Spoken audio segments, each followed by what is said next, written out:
It has been suggested that the VCUSD administrators management staff is top-heavy and should be reduced.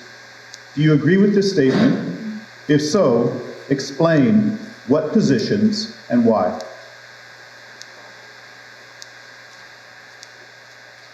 Well, I don't really agree with that statement. I have no evidence that tells me that that's a problem.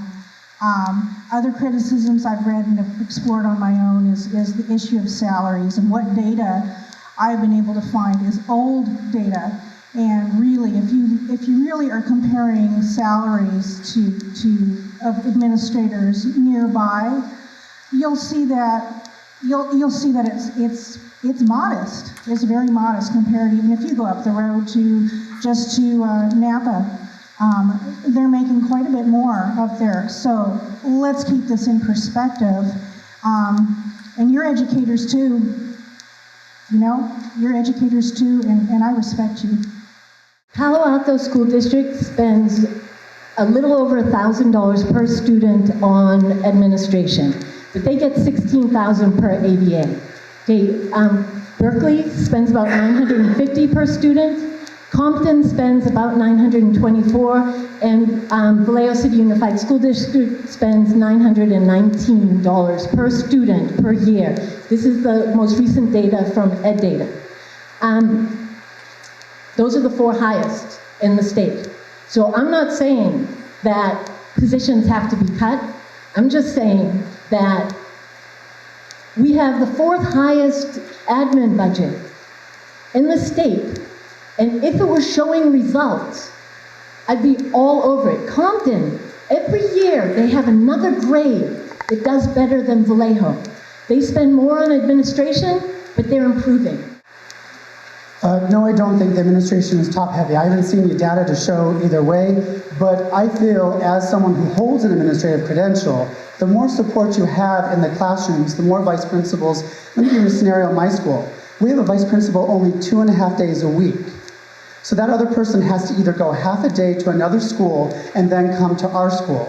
So our principal with almost 700 children have to work.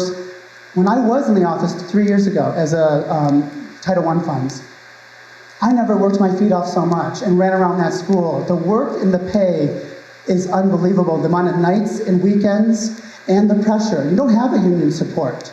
You are under scrutiny from everyone, and you always have to be smile and yes, I will fix this for you, I'll look into it. So to say that they're top heavy, I would never make such an assumption unless I knew that. But also, I think we need to support and not attack. We need to support together and find ways that we all are going to be successful for our students, no matter what programs, professional development, and learn how to work together. I have 2 businesses in Vallejo. In addition to having 2 businesses here, I have an undergraduate in organizational behavior, and I have a master's in HR management, human resource management. I understand the different structures of tall, hierarchical structures and flat structures. And I also understand that unless you know the reasoning behind why the structure was created the way that it was, you'll never understand why that structure is tall or flat.